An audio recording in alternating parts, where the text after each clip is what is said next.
Hello and welcome to the I3 lecture series hosted by the Masters in Digital Photography program at the School of Visual Arts. We are thrilled to have photographer and filmmaker Gillian Laub as tonight's guest speaker. Originally from Chappaqua, New York, Gillian graduated from the University of Wisconsin with a degree in comparative literature before studying photography at the International Center of Photography. Recent exhibitions include Feast for the Eyes, Nassau County Museum of Art, Southern Rites, Benrubi Gallery, Taylor Wessing Prize 2015, National Portrait Gallery London, Traffic Jaffa Salon Tel Aviv, Perchance to Dream, Andrea Meislin Gallery, and A Moment of Recognition, ICP. Her photographs are in the permanent collections of the High Museum, Atlanta, ICP, the Jewish Museum, the Museum of Fine Arts, Houston, Rose Art Museum, Brandeis University, Harvard University, and the Benton Museum of Art, University of Connecticut. Today, Gillian has published the following monographs: Southern Rites, Damiani, 2015, Testimony, photographs by Gillian Laub, Aperture Press, 2007, and that's how long I've been following your work, unbelievable monograph, and an Italian edition of Testimony, which was published by Contrasto the same year. Gillian produced and directed her first feature film, Southern Rites, which premiered on HBO in 2015. So please help me welcome Gillian Laub to our lecture series. Thank you. Thank you. Thank you for having me. I organized this lecture because I'm speaking to students. And I wanted to kind of show you where I began as a student. I've been a professional photographer for 18 years now, and I began when I was at the International Center of Photography, and I was really moved by portraiture, by documentary storytelling, and by work that was used for social activism. And I'll begin with this first picture because I began with my family, and all the work that I do is somehow connected to family and community. And in 1998, when I was at ICP, I just remember taking a break, a smoke break. We were in our 4-hour seminar class.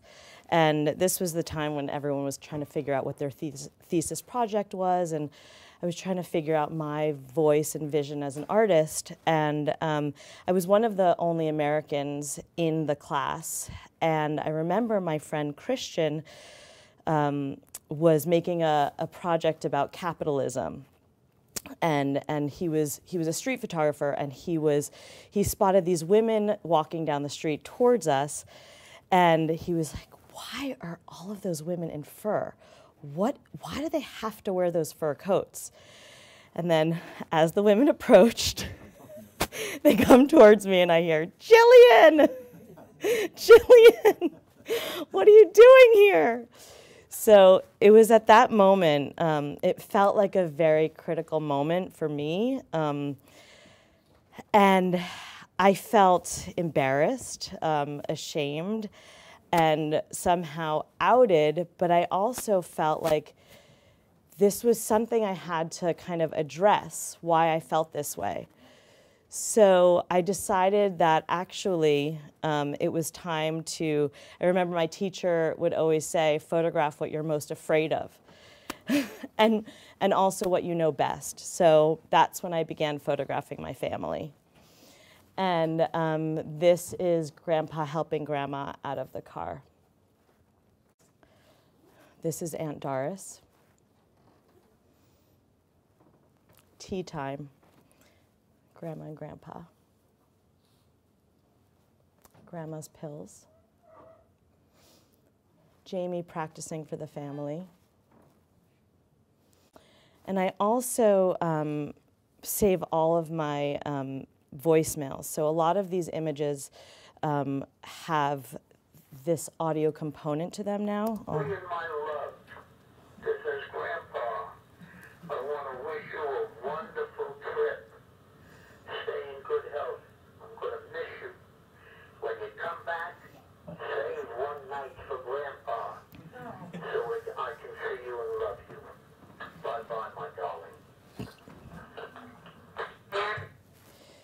So I continued to photograph my family as I was photographing many other things. And for me, this work became about kind of, I always felt like an outsider in my family. So it was about kind of being an insider on the outside and an outsider being in the inside. And it was, I was really looking at privilege and aging, and, you know, really a story about immigrants kind of trying to build the American dream and maintain the American dream. And ultimately it became about aging and fragility. And this is my grandmother and Dorothy, who lived with my grandparents for a few decades. When my grandfather passed away, he stayed with my grandmother. And that's my grandmother on her 90th birthday. I went to pick her up. We all took her out for her an annual birthday lunch. And then as I began to work, you know, I would drop my portfolio off at galleries and magazines, and I was very lucky, and I got gallery representation in my first job, a commission from the New York Times Magazine, and I started to also get these commissions that were fashion commissions. And although I wasn't looking to be a fashion photographer, I used the opportunity to make the kind of pictures I wanted to make with the people, using my family still in the picture. So you would never know that this was a fashion picture. You know, I was given a Versace dress, and I didn't want to dress models. I wanted to make the pictures I wanted to make. So this is Farah and Myra. And this is, again, another fashion picture in my cousin's house. This was a story about underwear, also in my cousin's house. And I was asked to do a bathing suit story, and I didn't want to do just a typical bathing suit story with models, so I cast plus-size models. And again, for me, the goal was to always make a picture that would transcend the magazine story. And you know, this never made it into the magazine because clearly she's not wearing a bathing suit. She took that off. But for me, this picture stayed with me and transcended the magazine story. And then I started to get different commissions, and I thought it's very important, and I'm just saying as students, I don't know the kind of work that you're doing, but I was very true to what I wanted to say and to photograph. And I was lucky because different editors commissioned me to do stories that I loved and was inspired by. So this was a behind the scenes with Destiny's Child. This was another story for the New Yorker about this wealthy family in Sao Paulo. And then September 11th happened, and everyone has I feel like everyone knows exactly where they were during September 11th and how it affected them. And this was a big turning point for me. I was put on assignment for 2 weeks to photograph families, and this is September 12th, and actually this is a moment where people thought that I was coming in there to photograph them so they could find their loved ones. As the days went on, it was clear that, in fact, they were not going to find them, and that I was photographing them, and it was about who they lost. So there was something about these few weeks going into a stranger's home when they're in deep mourning and feeling as if somehow you're contributing, because it was this weird exchange where they felt like the photograph was actually helping them not be a number and a statistic, but actually feel like they were being acknowledged and seen. And there was something incredibly powerful about every home and family that I met that made me take a moment to kind of figure out what I wanted to do as a photographer and how important images are.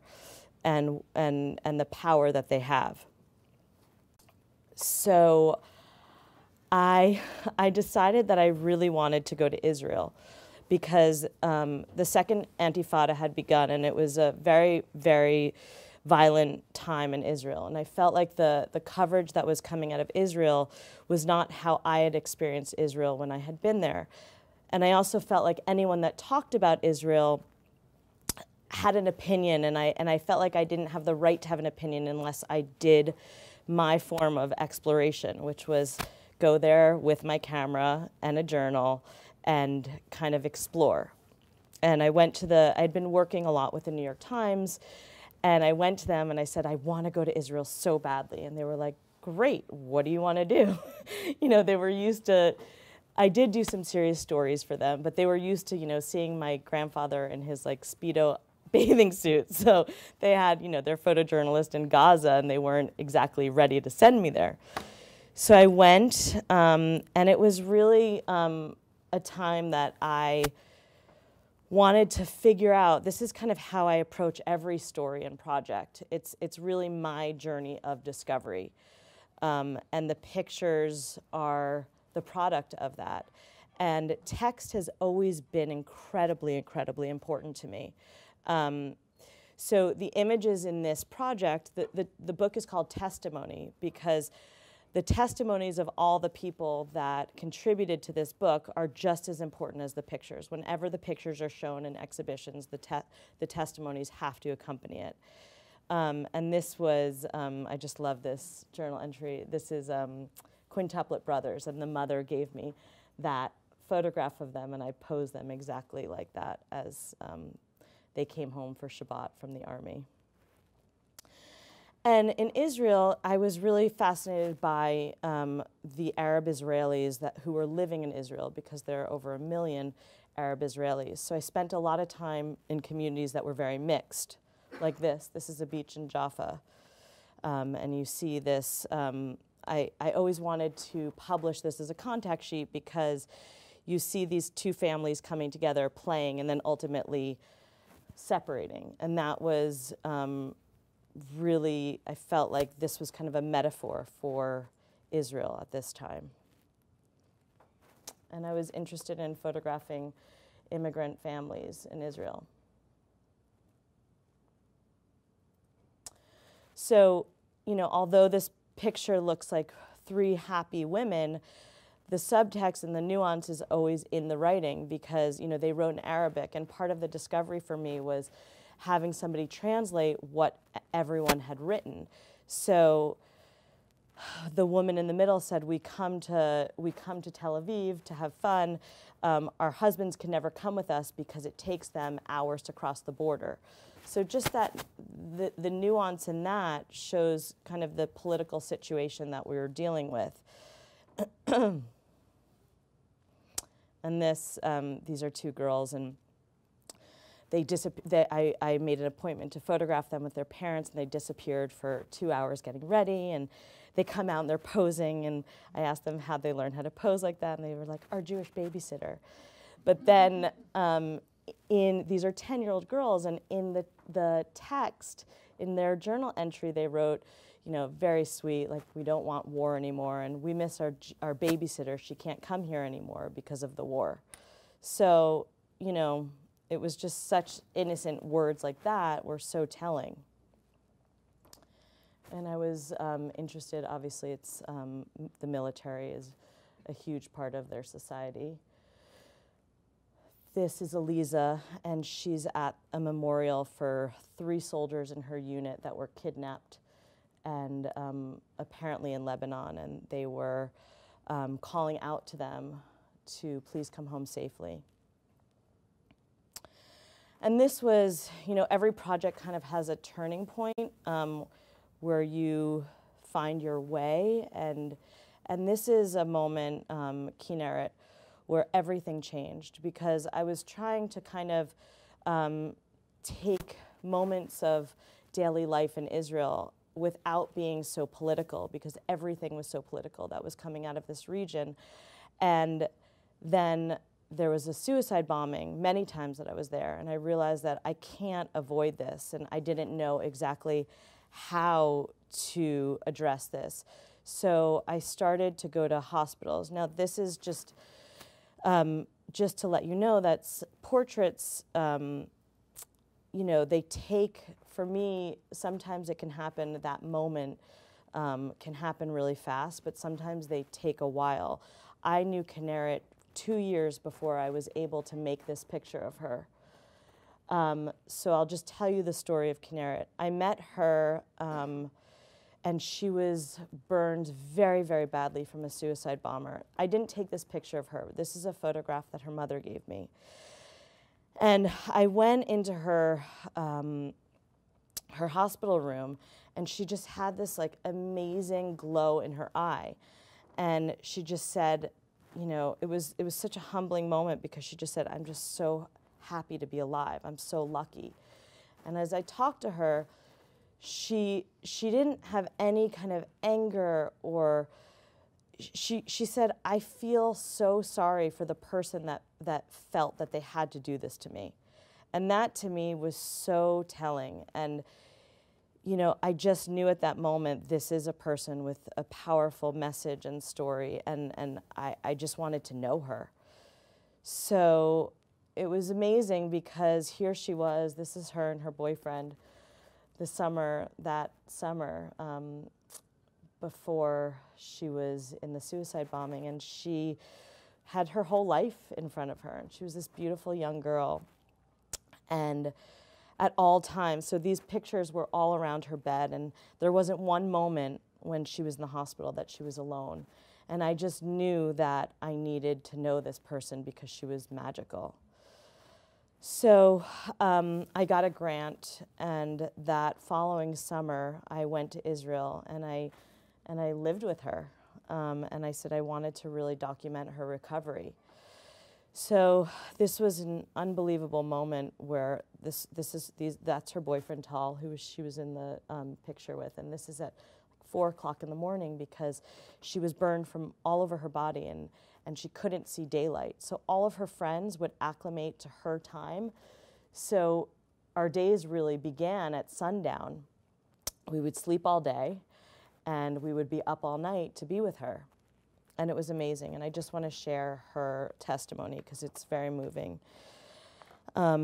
She says, at the age of 23, I celebrated my birthday in Sinai with my boyfriend Tal. I was a student of reflexology and a bartender on Allenby Street. I lived in an apartment with Tal and 2 dogs in Tel Aviv. Now at the age of 25, I'm a victim of terror fighting for my independence, with many years of rehabilitation to come. I am burned on 70% of my body. I just celebrated my birthday in the park with a very select group of people. Because of this group's belief and love for me, I realized there is a reason to live, and to live at any price. I'm the prettiest girl in my class. That's a line from a famous Israeli song. I'm a girl who likes to laugh and have fun, but this girl is actually not a girl anymore.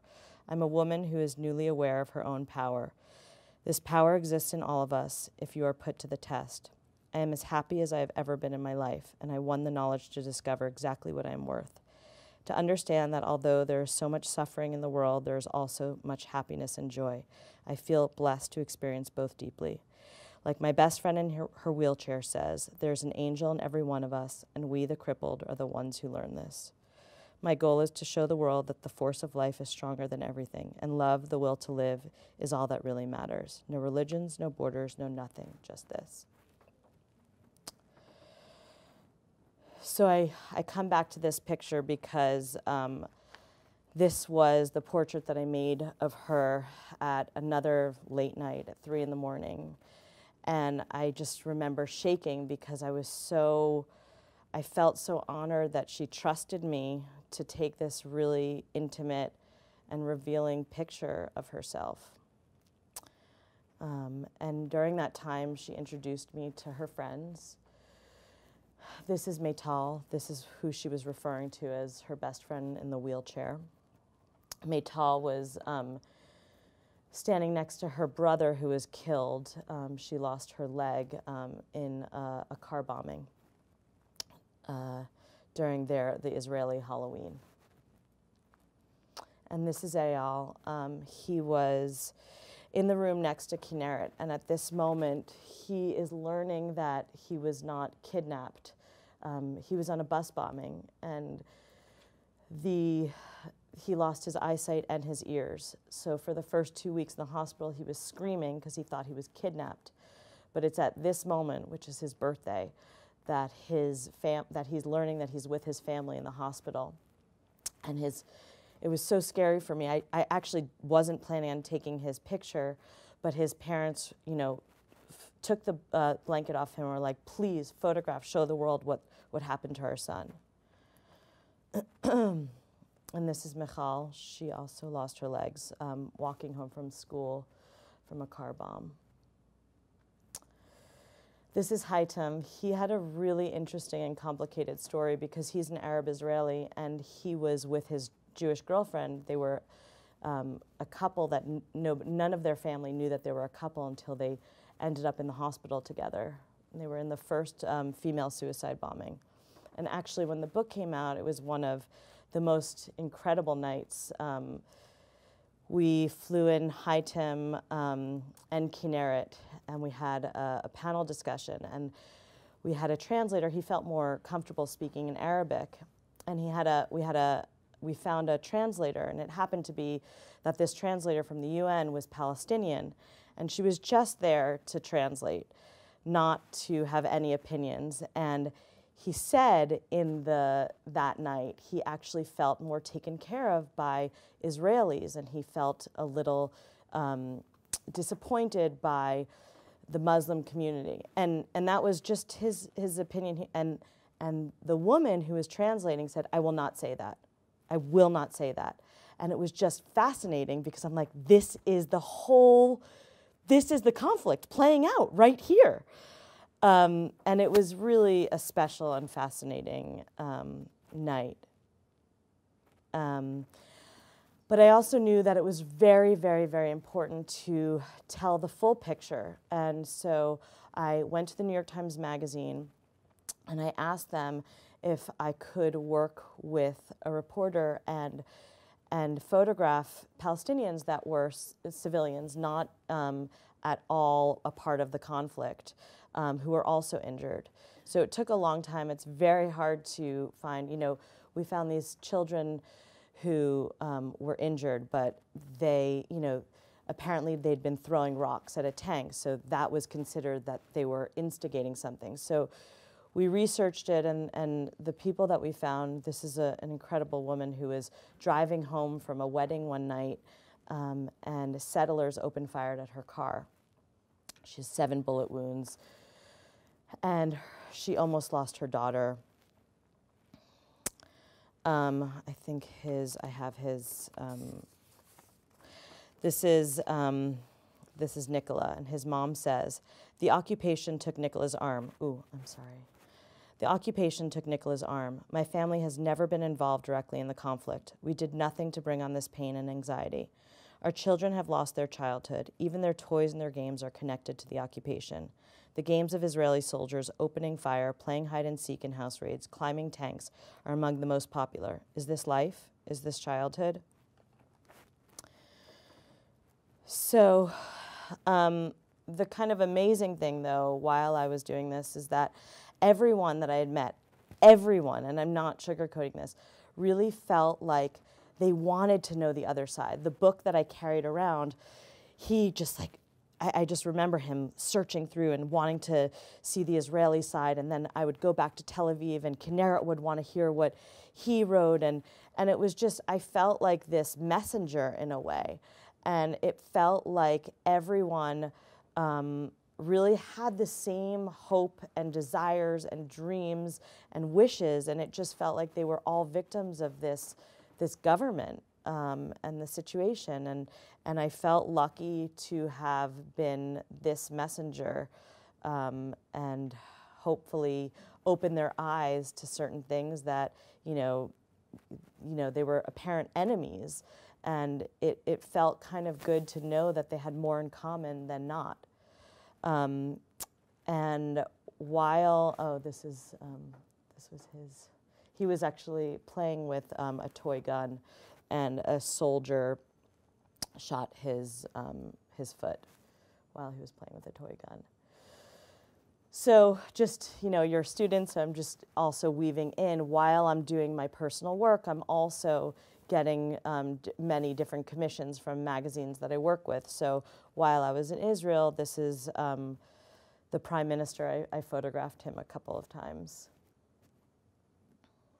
And he was the Person of the Year for Time magazine.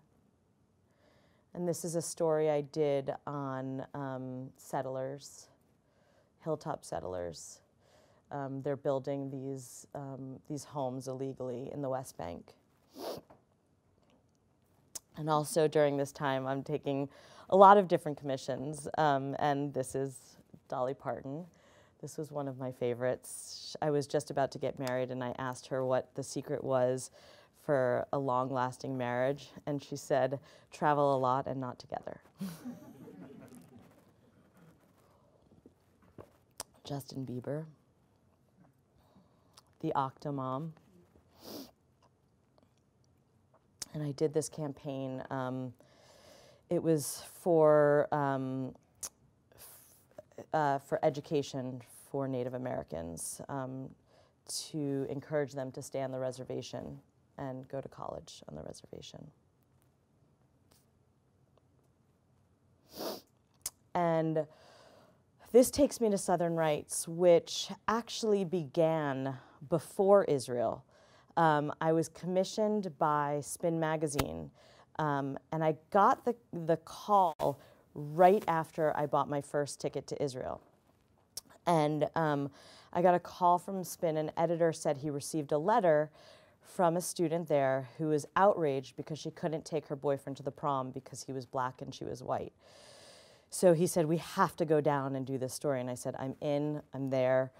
So we went down to Georgia. This is in Montgomery County, Georgia. And the prom had since passed, but the next segregated event was homecoming. So the young girl, Anna, who wrote the letter, she had since graduated, but this is her sister, Julie, who is a freshman, and they kind of chaperoned us and took us around the town. And this is Julie with her boyfriend, Bubba. This is Anna, right here, who I call the town activist, who is the reason why we got there. And this is amazing because this isn't the letter that she wrote, but this is to the magazine, but this is a journal, no, not a journal entry, a letter that an essay that she wrote for history class. She got a 76. In outrage why that the proms aren't together, and threatening that if you don't do something, I'm going to continue writing letters, which she did. And this is, I just love the comment that her teacher wrote. It's hard to read the writing, but her teacher's basically explaining why they still have segregated proms. And it says, it will eventually be a reality. But defending them, kind of. And this is this letter, this note that she got passed in class. What's going on about the prom? I heard something about you, Betsy, and Kim wanting to have joined prom, and you all going to have a meeting and all about it. Well, all I have to say is nobody in the 10th grade besides you wants a prom like that. And I can tell you nobody is going to come if it's that way. So what's going on? Just wondering. So I went there, and I landed in this town that felt very much, on the surface, like the suburban town that I grew up in that had homecoming and football games, and that was the biggest thing in town. Except one thing, which was that they have a white and a black queen for every grade, and the homecoming ballot that every student would vote on, there was a column for a white girl and a column for a black girl. So that was shocking, but what seemed so shocking to me seemed so regular and commonplace and celebrated to them. So it was shocking, but at the same time, it felt like this really incredibly warm and loving, and also just these kids were all friends. It just didn't, there was such a dissonance, it just didn't make sense to me. And this was homecoming night. I was only there for 2 days, but it left such an impression on me that I had to keep going back for 10 years. So this is, they're waiting to hear the announcements. And this is amazing. This is not a great picture, but it's more of an illustrative picture to show you that they were, the young kids were there to be the crown bearers. And they have a white couple and a black couple, but yet this girl is not white, she's Mexican, but they didn't know what to do with the Mexicans, so the Mexicans were put under the white category. So it was just amazing. And this was the lineup when they announced the homecoming. And there's a white girl and a black girl for every, for freshman, sophomore, junior, and senior class. And then I just find their the yearbook amazing because they're proud of their tradition, and I was amazed by it. So I went to Israel, and you saw that work. And when I was in Israel, the whole time I was haunted by this town, and I said, when I finish with this project, I'm going back to Montgomery County. I have to know that town more. So in 2008, I called the school. Anna and Julie had since moved away, so I didn't know anyone there. I had no connection there. And they both moved to Atlanta with their boyfriends and went to college and moved on. And so I didn't know who to call, so I just called the school, and I asked when the prom was. And the woman said, which one? And I said, both, either, all. She said, well, the white folks' prom, hold on a second, she had to ask. And she comes back, totally matter of fact. The white folks' prom is this weekend, and the black folks' prom is in a couple weeks in May. So I hung up the phone, and I called the New York Times right away, and I said, okay, we have our first black president, and we are still having segregated proms. This is insane. I have to go do this story. So I went down, and the first person, there wasn't much time to do research, which I usually do my own research, and without even taking out my camera, I just talk to people and figure out the story before I even photograph. So the first person I met was Kiki, who I recognize her. This is from 2002, but I saw her as a senior, and she was in the parking lot all excited because she was going to be the first black girl to go to the white folks' prom, she said. And this is her boyfriend, her best friend, Dylan, and this is them at homecoming. Homecomings had since been integrated. So we have integrated homecomings, but still segregated proms. So she says, I'm so excited, Dylan's girlfriend broke up with him, and I'm gonna be the first black girl to go to the white folks' prom. I said, I have to photograph you. Please let me photograph you. So she said, great. I said, talk to your parents first, because I had to always ask parents' permission, because these are minors. So I got a phone call later that night in my motel room, and I was fast asleep, and the person at the other end was hysterical crying, like hyperventilating. And finally I figured out it was Kiki, and she said that she's not going to the prom, and I'm not going to be able to photograph her. And when she calmed down, she explained to me that Dylan called her and said that his parents don't feel comfortable with him taking her to the prom. So she said, but I'm going to my prom in a few weeks. Will you come back and photograph me? And I said, absolutely. So I then met Harley, and she was the chair of the white folks' prom. And she said that I could follow her getting ready, but she didn't want to talk about race. This didn't have anything to do about race. So I made this photograph of her in the salon, and then a parent from, I guess, recognized me from 2002, and the next thing I know, I'm being chased out of town, literally. My tires were slashed. The cops came to my table at Ruby Tuesdays and told me to go back to where I came from. People are all part of the NRA, and they'll take the law into their own hands. So it was pretty awful, and I was scared, and I felt defeated. And here I was taking this, pitching the story to the New York Times. They send me there, and I'm chased out of town. It was mortifying. So they said, look, unfortunately, this is probably going to be relevant next year, so let's revisit this next year. So I went on my own, and I promised Kiki that I would photograph her. So I went back, and this is Kiki before her prom. And that's her with her best friend. And again, just to tell you, I'm interviewing everyone. And I started actually experimenting with audio. So I'm recording voices now. I'm not writing, they're not writing, I'm recording their voices. And this is Kiki, because she was the chosen girl in her first grade class to be the person to hand the crown to the homecoming queen, and she felt special. This is Sierra and Kent. There's always 1 or 2 mixed couples at the black prom, but Sierra went to the white prom a few weeks before, but didn't take Kent because he wasn't allowed. And this is Lacey, the prom queen.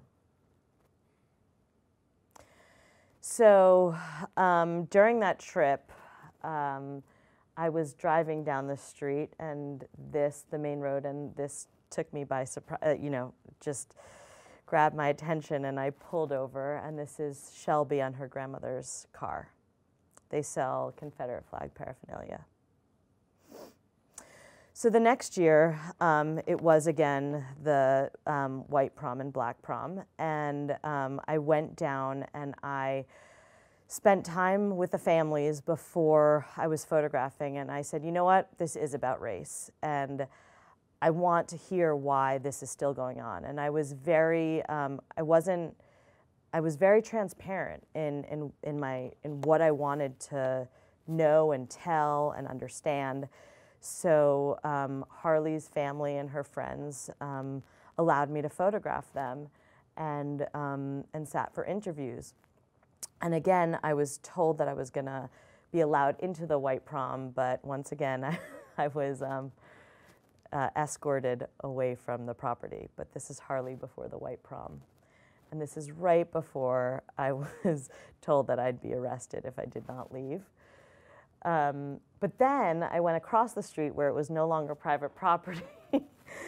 And I told anyone who wanted to be part of this story, because this particular class was very close and they were very tired of this tradition and they wanted a change. So I felt like this was the right year to do this, and I had enough people, white people, who weren't afraid to speak and to tell me why this was a problem. So Sierra is one of those brave girls who shared her story with me and was pissed that she couldn't go to the prom with her best friend, Kira. And then the following night, Saturday night, in the same exact location, the Vidalia Community Center, was the black prom. And here's Kiki, she's getting her hair done to go cheer on her cousin, Kira. And Kira was the part of the graduating class that year. And this is Angel before the black prom. And this is the parking lot. And this is on the dance floor. And Skyla, who's in the middle, also had the same situation where the night before, she went to the prom alone, but she couldn't take her boyfriend Barry because he wasn't allowed in. And this is prom king and queen, Naisha and Kyrie. Felicia, love her. And this is just to show you what we're talking about. 54 students. This is their graduating class, which is unbelievable. So I was there for graduation, which was just a couple weeks later. And the New York Times, the one thing that I promised the students, they were truly scared that if they were part of this piece, that they wouldn't be allowed to graduate. So I promised them, and the New York Times was great, and they honored that, and the piece went live. I did a multimedia piece. It was in the Sunday magazine, but it didn't go live until midnight and after their graduation. So this is how it got printed in the magazine. And the story really caused, thankfully, some national outrage. And they finally decided to come together and have an integrated prom. And I knew that I needed to return. I knew that I probably wouldn't be welcome. So I made several trips that winter. And I went in front of parents, in front of the superintendent, asking them if I could please continue to spend time and document the first integrated prom because it was historic. And they were pretty angry that I brought this light onto their town and the spotlight. And it took a while for them to agree to let me photograph it. At the same time, I also knew that the proms were definitely a symptom of something larger, a story about race that I wanted to tell. And I felt also a bit frustrated because I felt as if the pictures, you know, young, good-looking teenagers dressed up, it just didn't tell the nuanced story that I felt like I was really experiencing. So I took a kind of like a crash course in filmmaking, and I just kind of figured out how to film. And my biggest goal is to, you know, intimacy is always my my biggest goal, and I wanted to be able to film the way I photograph. So it took a lot of trial and error and time. But anyway, I went back in 2010. Finally, they voted to allow me to photograph and film the integrated prom. And this was the only photograph that I took before I was then escorted off by the cops again. But then I waited till the end of prom, and I would grab students coming out of the back when parents were gone already and they didn't care. So I started to interview people coming out. So this is also when I started to, I felt like the environment and the community was a character as well. So I started to kind of, this is actually where, you know, Vidalia onions are famous, and this is the community that grew Vidalia onions. It was just such a, I grew up eating Vidalia onions, and then at the same time as the Vidalia Onion Festival, or they're having segregated proms, it felt so surreal to me. And this is, you know, church is a huge part of the community.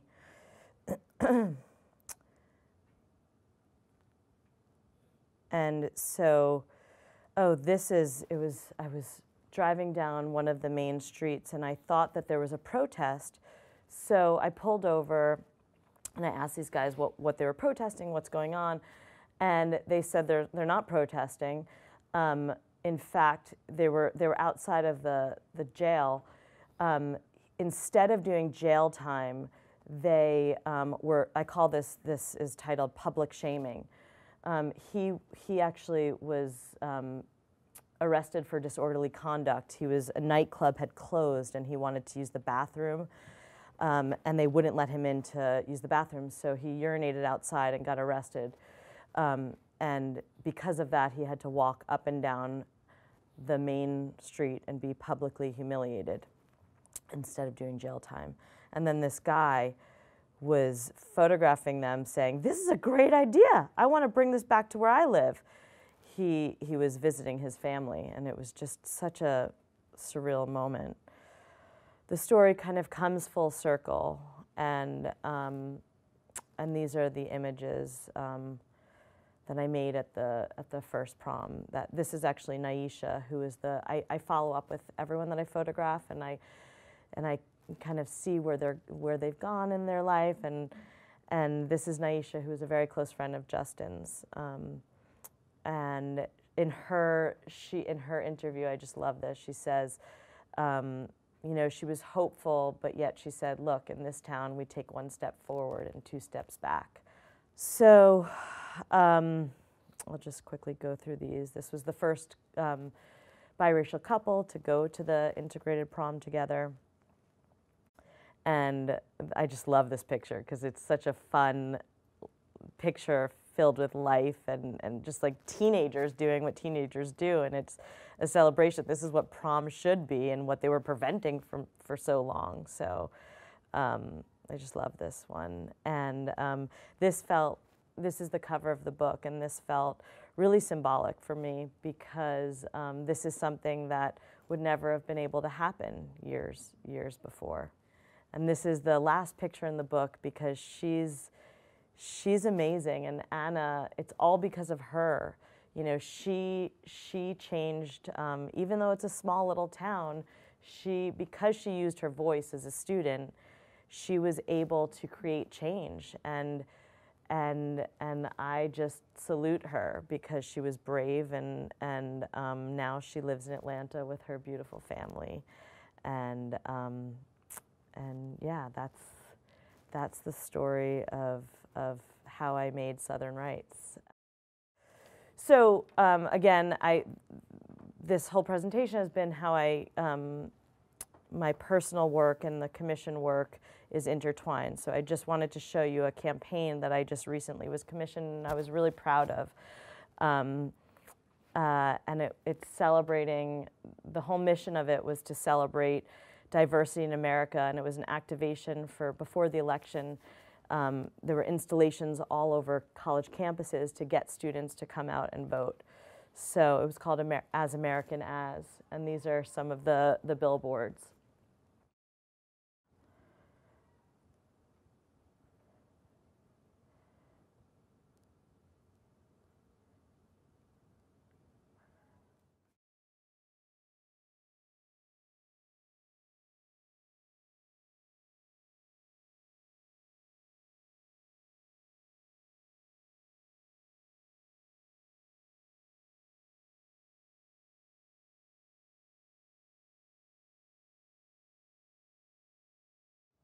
Shockingly, this is in New York.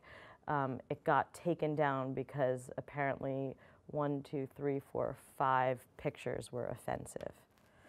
Thank you so much for sharing everything. I mean, before I get to my question, first off, I'd like to say just how much I admire your tenacity in pursuing a lot of these stories with so many obstacles that would have, you know, sent, I think, a lot of people packing, and it's just really inspiring to see.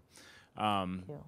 But since there's so much to process with all of that, I actually had a kind of a simple technical kind of question. I'm curious to know on some of your assignments you go on for the New York Times and for different publications. Like, how do you travel usually? Like in terms of crew and gear, and especially now that you're doing so much filming. Like how many? Like, what's that look like for you? So, sure. I don't like to be weighted down by equipment. But that being said, I still use lights, and I try to use the most minimal equipment. I don't shoot film anymore, so that changes. Digital has kind of changed because I can use a lot of available light. And I travel with an assistant. I always travel with an assistant, and that's it. If we're doing, if I'm filming, I'll find somebody who's a local sound person, and then I will shoot, and or I'll have a second camera or a first camera, and I'll be second camera. Hi, thanks so much for sharing your work with us. You spoke a little bit about fear in both the testimony and the Southern Rites work, and I'm curious, as a photographer, how you deal with that fear. Where do you draw on the bravery from your subjects or from yourself to complete the work, whether it's physical peril that you're facing or the moral dilemma of when to photograph? Well, I have to say, anyone that knows me well knows that I'm a little bit of a paranoid, neurotic person.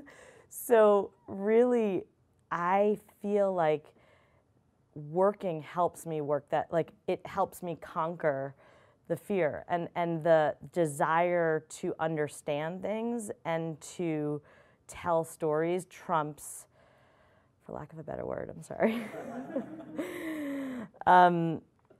Oh, I gotta find a different word, but it's much stronger than the fear. So my fear, but I think fear is really powerful, and I feel like it drives me a lot.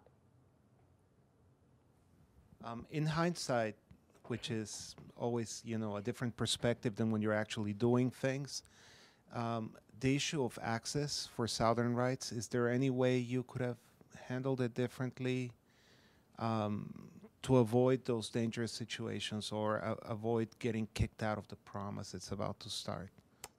No, I felt like I handled it.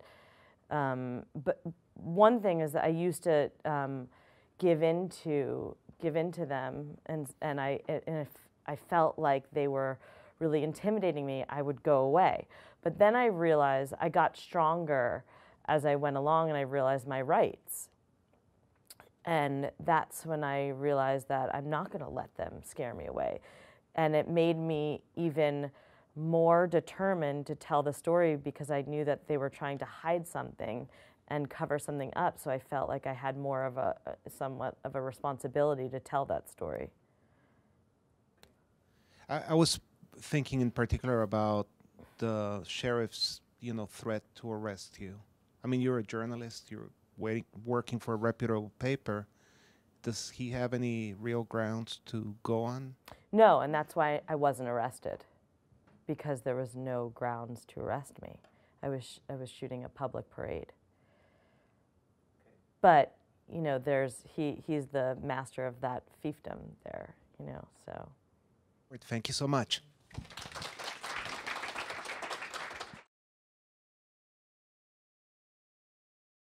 That actually, it was time to, I remember my teacher would always say, photograph what you're most afraid of. and also what you know best. So that's when I began photographing my family. And this is Grandpa helping Grandma out of the car. This is Aunt Doris. Tea time, Grandma and Grandpa. Grandma's pills. Jamie practicing for the family. And I also save all of my voicemails. So a lot of these images have this audio component to them now. Dear my love, this is Grandpa. I want to wish you a wonderful trip. Stay in good health. I'm going to miss you. When you come back, save one night for Grandpa, so I can see you and love you. Bye-bye, my darling. So I continued to photograph my family as I was photographing many other things. And for me, this work became about kind of, I always felt like an outsider in my family. So it was about kind of being an insider on the outside and an outsider being in the inside. And it was, I was really looking at privilege and aging, and, you know, really a story about immigrants kind of trying to build the American dream and maintain the American dream. And ultimately it became about aging and fragility. And this is my grandmother and Dorothy, who lived with my grandparents for a few decades. When my grandfather passed away, he stayed with my grandmother. And that's my grandmother on her 90th birthday. I went to pick her up. We all took her out for her an annual birthday lunch. And then as I began to work, you know, I would drop my portfolio off at galleries and magazines, and I was very lucky, and I got gallery representation in my first job, a commission from the New York Times Magazine, and I started to also get these commissions that were fashion commissions. And although I wasn't looking to be a fashion photographer, I used the opportunity to make the kind of pictures I wanted to make with the people, using my family still in the picture, so you would never know that this was a fashion picture. You know, I was given a Versace dress, and I didn't want to dress models. I wanted to make the pictures I wanted to make. So this is Farah and Myra. And this is, again, another fashion picture in my cousin's house. This was a story about underwear, also in my cousin's house. And I was asked to do a bathing suit story, and I didn't want to do just a typical bathing suit story with models, so I cast plus-size models. And again, for me, the goal was to always make a picture that would transcend the magazine story. And you know, this never made it into the magazine because clearly she's not wearing a bathing suit. She took that off. But for me, this picture stayed with me and transcended the magazine story. And then I started to get different commissions, and I thought it's very important, and I'm just saying as students, I don't know the kind of work that you're doing, but I've been a professional photographer for 18 years now. And I began when I was at the International Center of Photography, and I was really moved by portraiture, by documentary storytelling, and by work that was used for social activism. And I'll begin with this first picture because I began with my family, and all the work that I do is somehow connected to family and community. And in 1998, when I was at ICP, I just remember taking a break, a smoke break. We were in our 4-hour seminar class. And this was the time when everyone was trying to figure out what their thesis project was, and I was trying to figure out my voice and vision as an artist. And I was one of the only Americans in the class. And I remember my friend Christian was making a project about capitalism. And he was a street photographer, and he spotted these women walking down the street towards us, and he was like, why are all of those women in fur? Why do they have to wear those fur coats? And then as the women approached, they come towards me and I hear, Gillian, Gillian, what are you doing here? So it was at that moment, it felt like a very critical moment for me.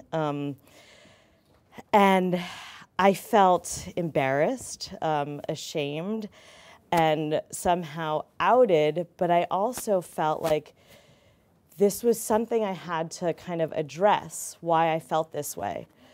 So I decided, I was very true to what I wanted to say and to photograph, and I was lucky because different editors commissioned me to do stories that I loved and was inspired by. So this was a behind the scenes with Destiny's Child. This was another story for the New Yorker about this wealthy family in Sao Paulo. And then September 11th happened, and everyone has I feel like everyone knows exactly where they were during September 11th and how it affected them. And this was a big turning point for me. I was put on assignment for 2 weeks to photograph families, and this is September 12th, and actually this is a moment where people thought that I was coming in there to photograph them so they could find their loved ones. As the days went on, it was clear that, in fact, they were not going to find them, and that I was photographing them, and it was about who they lost. So there was something about these few weeks going into a stranger's home when they're in deep mourning and feeling as if somehow you're contributing, because it was this weird exchange where they felt like the photograph was actually helping them not be a number and a statistic, but actually feel like they were being acknowledged and seen. And there was something incredibly powerful about every home and family that I met that made me take a moment to kind of figure out what I wanted to do as a photographer and how important images are.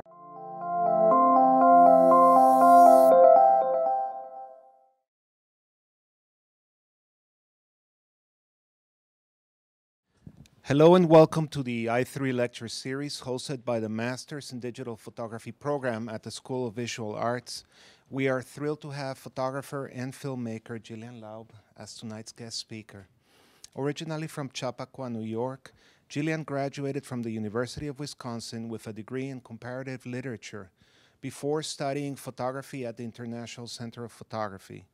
Recent exhibitions include Feast for the Eyes, Nassau County Museum of Art, Southern Rites, Ben Ruby Gallery, Taylor Wessing Prize 2015, National Portrait Gallery London, Traffic Jaffa Salon Tel Aviv, Perchance to Dream, Andrea Meislin Gallery, and A Moment of Recognition, ICP. Her photographs are in the permanent collections of the High Museum, Atlanta, ICP, the Jewish Museum, the Museum of Fine Arts, Houston, Rose Art Museum, Brandeis University, Harvard University, and the Benton Museum of Art, University of Connecticut. Today, Gillian has published the following monographs: Southern Rites, Damiani, 2015, Testimony, photographs by Gillian Laub, Aperture Press, 2007, and that's how long I've been following your work, unbelievable monograph, and an Italian edition of Testimony, which was published by Contrasto the same year. Gillian produced and directed her first feature film, Southern Rites, which premiered on HBO in 2015. So please help me welcome Gillian Laub to our lecture series. Thank you. Thank you. Thank you for having me. I organized this lecture because I'm speaking to students, and I wanted to kind of show you where I began as a student.